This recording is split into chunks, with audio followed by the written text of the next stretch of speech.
Em 3 de novembro de 2023, assisti a um procedimento cirúrgico que deveria ter sido de rotina, mas se transformou na experiência mais inexplicável da minha carreira como enfermeira. O que começou como uma cirurgia de emergência padrão se tornou algo que desafiou tudo o que eu entendia sobre consciência, intervenção médica e a natureza do que nos torna humanos. Meu nome é Amanda Santos. Fui enfermeira cirúrgica no Hospital São Vicente de Paulo, em São Paulo, por 14 anos, até apresentar minha demissão no mês passado. Em mais de uma década de experiência em centro cirúrgico, achei que já tinha visto todos os tipos de cirurgia, todas as possíveis complicações e todas as variações de como os pacientes respondem à anestesia e intervenção cirúrgica. O Hospital São Vicente de Paulo é um centro de trauma nível 2 que atende a região oeste de São Paulo e comunidades vizinhas. Nosso departamento cirúrgico realiza mais de 8.000 procedimentos anualmente, variando de operações de rotina a casos complexos de trauma de emergência. Como enfermeira sênior de centro cirúrgico, eu era responsável por preparar equipamentos cirúrgicos, assistir cirurgiões durante procedimentos e monitorar pacientes durante suas operações. O caso que encerrou minha carreira envolveu um pedreiro de 29 anos chamado Rafael Silva, que foi trazido ao nosso pronto-socorro após um acidente de trabalho. Rafael estava trabalhando em um projeto de construção de um edifício no centro da cidade quando um equipamento defeituoso causou o rompimento de um cabo de aço que o atingiu no abdômen com força tremenda.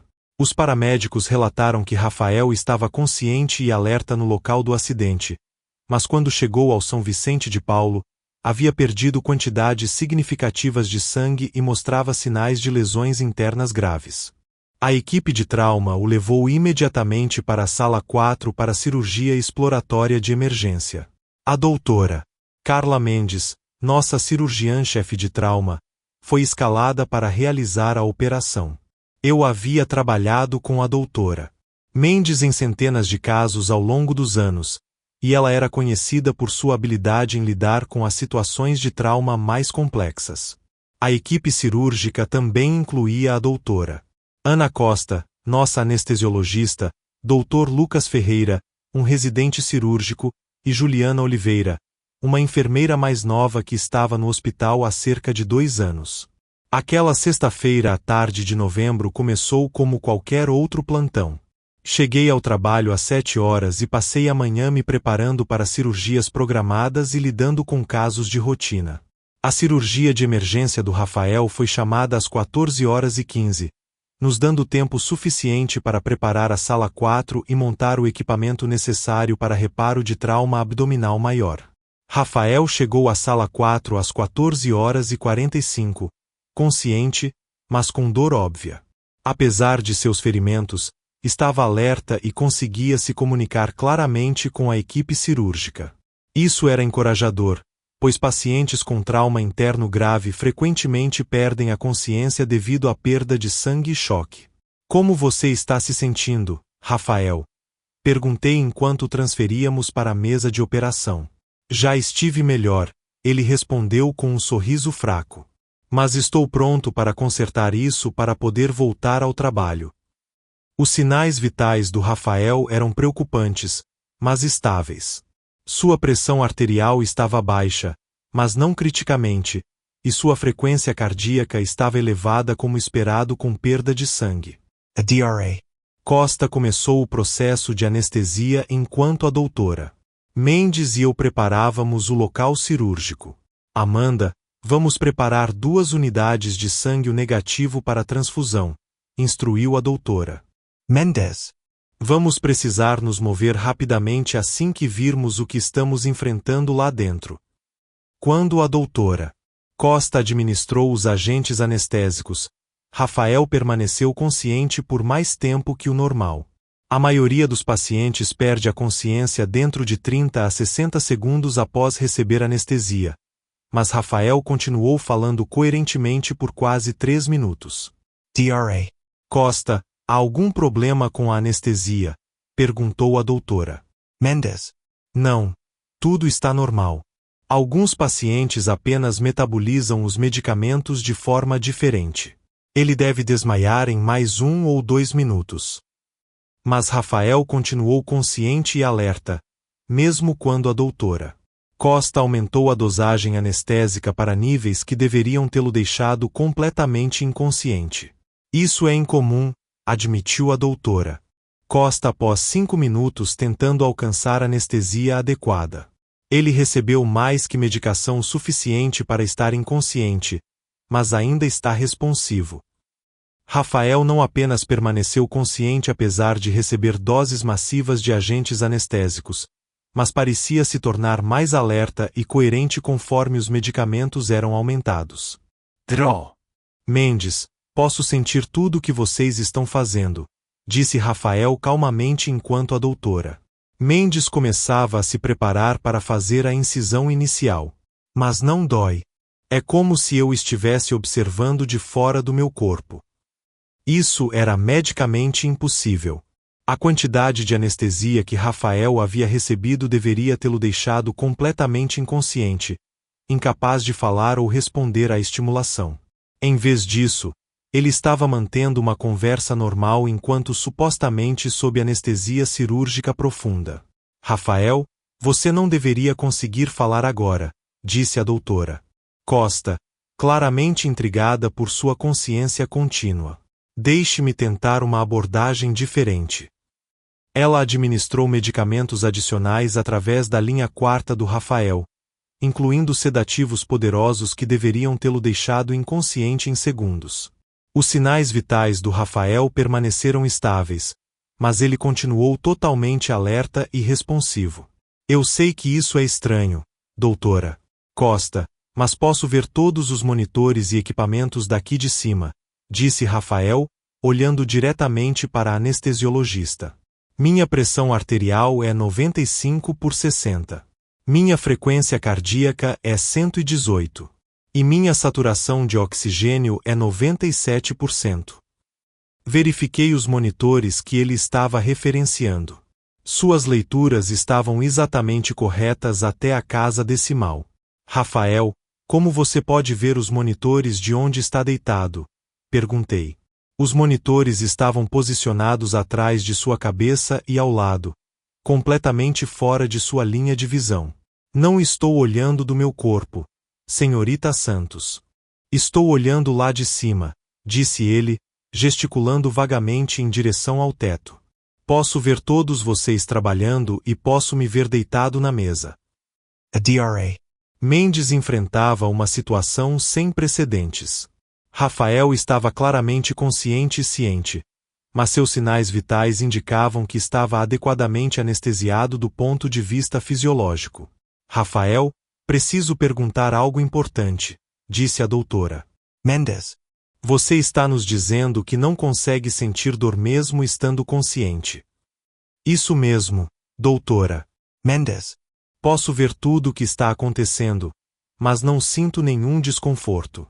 É como se eu estivesse flutuando acima do meu corpo observando vocês trabalharem. E você se sente confortável conosco prosseguindo com a cirurgia enquanto está neste estado? Sim, por favor, continuem.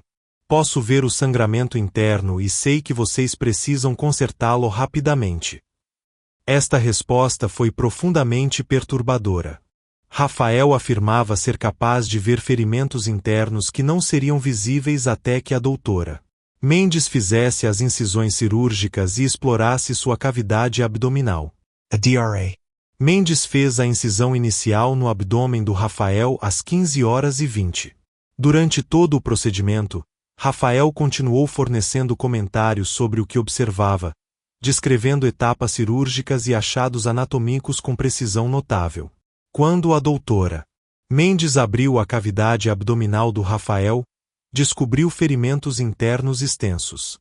Havia sangramento significativo do baço, lacerações no fígado e danos a várias seções do intestino delgado.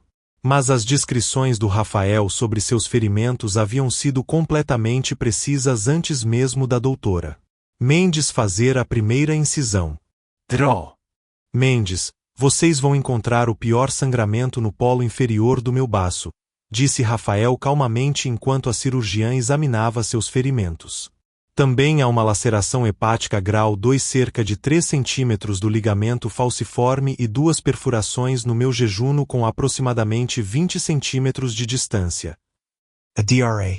Mendes parou seu exame e fitou Rafael. Suas descrições dos ferimentos não eram apenas precisas, mas usavam terminologia médica precisa que a maioria dos pacientes não conheceria. Rafael, como você conhece estes termos médicos? Perguntei. Não sei, senhorita Santos. Simplesmente posso ver os ferimentos claramente de onde estou e de alguma forma entendo o que estou vendo. O doutora Ferreira, nosso residente cirúrgico, verificou o prontuário do Rafael.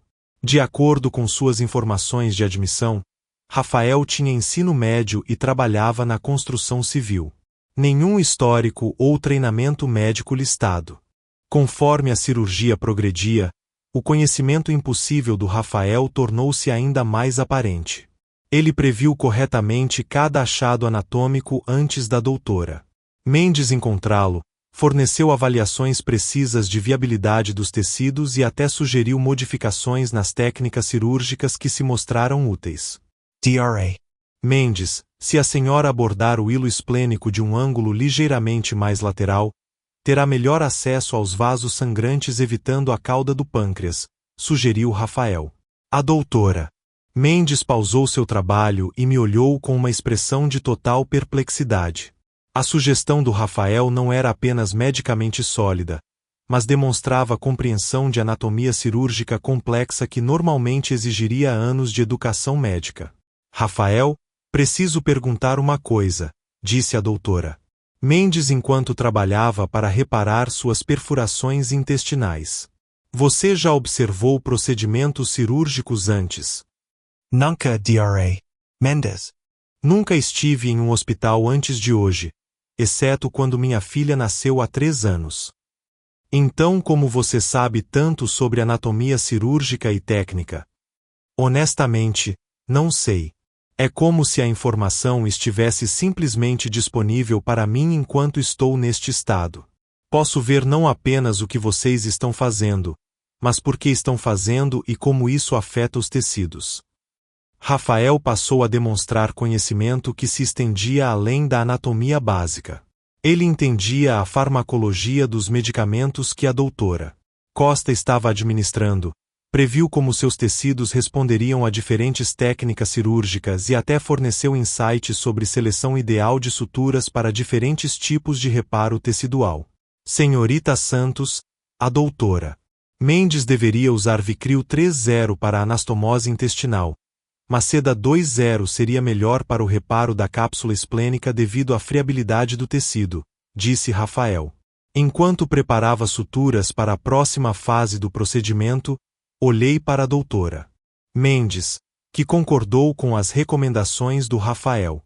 Suas sugestões não eram apenas corretas, mas refletiam compreensão sofisticada de manuseio de tecidos e princípios cirúrgicos. Talvez o mais perturbador fosse a aparente capacidade do Rafael de comunicar informações que não deveria ter conseguido acessar. Conforme a cirurgia progredia, ele começou fornecendo detalhes sobre outros pacientes e operações hospitalares que estavam completamente fora de sua base de conhecimento. DRO. Mendes, o paciente na sala 2 está tendo complicações com sua cirurgia de vesícula biliar, disse Rafael durante um momento silencioso em seu procedimento. Dr. Martinez vai precisar converter para um procedimento aberto por causa de aderências. Verifiquei com a enfermeira-chefe através de nosso sistema de comunicação. O paciente na sala 2 estava de fato tendo complicações e o Dr. Martinez estava se preparando para converter sua cirurgia laparoscópica de vesícula biliar para um procedimento aberto devido a aderências extensas. Rafael, como você sabe o que está acontecendo em outras salas cirúrgicas? Perguntou a doutora Costa. Posso ver todo o centro cirúrgico de onde estou. É como se eu tivesse acesso a informações sobre tudo o que está acontecendo no hospital. Rafael passou a fornecer informações precisas sobre pacientes na recuperação, mudanças de cronograma para cirurgias futuras e até detalhes sobre decisões administrativas hospitalares que estavam sendo tomadas durante seu procedimento. O banco de sangue está com pouco sangue AB positivo e eles estão chamando doadores adicionais, relatou Rafael. Além disso, a máquina de ressonância magnética na radiologia está fora de serviço para manutenção, então estão reagendando os exames da tarde. Verifiquei cada um dos relatos do Rafael através de nossos sistemas de comunicação hospitalar. Cada pedaço de informação que ele forneceu estava completamente preciso, descrevendo situações que ele não poderia ter conhecido de sua posição na mesa cirúrgica. Conform a DRA. Mendes se preparava para fechar a incisão abdominal do Rafael. Algo aconteceu que foi ainda mais perturbador que sua consciência impossível durante o procedimento. DRA. Mendes, estou começando a voltar para meu corpo, anunciou Rafael. Posso me sentir assentando de volta na minha forma física. O que você quer dizer, Rafael? Minha consciência estava flutuando acima e ao redor da sala cirúrgica, mas agora está se movendo de volta para meu corpo. Posso sentir a sensação retornando aos meus braços e pernas. Conforme Rafael descrevia este processo, seus sinais vitais começaram a mudar. Sua frequência cardíaca aumentou, sua pressão arterial subiu, e suas respostas à estimulação se tornaram mais típicas de um paciente emergindo da anestesia. Dentro de 10 minutos, Rafael havia transitado de seu estado de consciência impossível para o que parecia ser emergência normal da anestesia. Ele ficou sonolento, sua fala ficou pastosa, e ele perdeu a consciência e conhecimento notáveis que havia demonstrado durante toda a cirurgia. Rafael, você ainda consegue ver a sala cirúrgica de cima? Perguntei enquanto a doutora Mendes fechava sua incisão. Não, senhorita Santos. Estou de volta no meu corpo agora. Me sinto cansado e dolorido como se tivesse acabado de fazer uma cirurgia. Rafael foi transferido para a UTI cirúrgica às 18h45 para monitoramento e recuperação pós-operatórios. Seus sinais vitais estavam estáveis e todos os indicadores sugeriam que sua cirurgia havia sido bem-sucedida, mas eu estava profundamente perturbada pelo que tínhamos presenciado durante seu procedimento. Visitei Rafael na UTI na manhã seguinte para verificar sua recuperação. Ele estava acordado e alerta, mas não mostrava sinais da consciência notável que havia demonstrado durante a cirurgia. Rafael, você se lembra de alguma coisa sobre sua cirurgia ontem? Perguntei. Na verdade não, senhorita Santos. Lembro-me de conversar com todos antes de desmaiar. E então a próxima coisa que soube foi que estava acordando aqui na UTI. Você se lembra de estar consciente durante a cirurgia? Rafael pareceu intrigado. Eu estava consciente durante a cirurgia? Isso não parece certo. Achei que deveria estar dormindo durante tudo. Descreve algumas das coisas que ele havia dito e feito durante seu procedimento. Rafael escutou com crescente espanto, mas não mostrou reconhecimento das experiências que eu estava descrevendo. Senhorita Santos, não me lembro de nada disso. Não sei nada sobre terminologia médica ou técnicas cirúrgicas. Eu construo prédios para viver. Para testar seu conhecimento, fiz ao Rafael algumas perguntas básicas sobre anatomia e procedimentos cirúrgicos. Suas respostas confirmaram que ele não tinha conhecimento ou treinamento médico. Ele não conseguia identificar estruturas anatômicas básicas, não entendia terminologia médica e não mostrava consciência de princípios cirúrgicos. No entanto, durante sua cirurgia, Rafael havia demonstrado expertise que teria impressionado professores de escola médica. Nos dias seguintes, fiquei obcecada em entender o que havia acontecido durante a cirurgia do Rafael. Revisei nossos registros médicos eletrônicos, estudei a documentação da anestesia e pesquisei literatura médica para casos similares. Encontrei alguns relatos dispersos de pacientes que mantiveram algum nível de consciência durante cirurgia apesar de anestesia adequada, mas nenhum que descrevesse o tipo de consciência abrangente e conhecimento impossível que Rafael havia demonstrado. Também consultei a doutora Costa sobre os aspectos anestésicos do caso do Rafael. Ela havia documentado tudo cuidadosamente, mas não conseguia fornecer explicação médica para o que tínhamos presenciado. Amanda, sou anestesiologista há 12 anos e nunca vi nada como o caso do Rafael, me disse a doutora Costa. Por toda medida que temos, ele estava adequadamente anestesiado durante toda a sua cirurgia, mas estava claramente consciente e ciente de maneiras que desafiam nossa compreensão de como a anestesia funciona. A doutora Mendes ficou igualmente perplexa com o comportamento cirúrgico do Rafael. Amanda, Rafael forneceu insights cirúrgicos que normalmente exigiriam anos de educação e experiência médica. No entanto, ele não tem histórico médico e nenhuma memória de seu conhecimento notável. O caso do Rafael levantou questões perturbadoras sobre a natureza da consciência, conhecimento médico e o que acontece com a consciência humana durante procedimentos cirúrgicos. 3 meses após a cirurgia do Rafael, tomei a decisão de deixar minha posição no Hospital São Vicente de Paulo. Não conseguia continuar trabalhando em salas cirúrgicas me perguntando se pacientes estavam experimentando formas de consciência que desafiavam tudo que entendíamos sobre anestesia e cuidado cirúrgico. O caso do Rafael havia alterado fundamentalmente minha compreensão do que significava cuidar de pacientes durante cirurgia. Se a consciência poderia existir independentemente da função cerebral física, então todo procedimento cirúrgico poderia envolver aspectos da experiência do paciente dos quais estávamos completamente inconscientes. Apresentei minha demissão e me mudei para uma posição em enfermagem ambulatorial onde poderia fornecer cuidado ao paciente sem as questões complexas sobre consciência e consciência que haviam tornado a enfermagem cirúrgica impossível para eu continuar. Rafael fez uma recuperação completa de seus ferimentos e voltou ao seu trabalho na construção civil. Quando o contatei vários meses após sua cirurgia, ele permaneceu completamente inconsciente de seu comportamento extraordinário durante o procedimento e continuou não mostrando conhecimento de princípios médicos ou cirúrgicos. Senhorita Santos, sou grato pelo excelente cuidado que recebi, mas realmente não me lembro de nada em comum sobre minha cirurgia, me disse Rafael. Parece que foi apenas uma operação normal para consertar meus ferimentos. O caso de Rafael Silva sempre permanecerá a experiência mais inexplicável e perturbadora da minha carreira de enfermagem. Me ensinou que a consciência pode existir em formas e locais que a ciência médica não reconhece e que procedimentos cirúrgicos podem envolver experiências do paciente das quais estamos completamente inconscientes. Continuo me perguntando se a consciência notável do Rafael durante a cirurgia representou um fenômeno único ou se revelou algo que ocorre regularmente, mas não é reconhecido. Se pacientes rotineiramente experimentam formas de consciência durante anestesia que não detectamos, isso mudaria fundamentalmente como abordamos o cuidado cirúrgico e consentimento do paciente.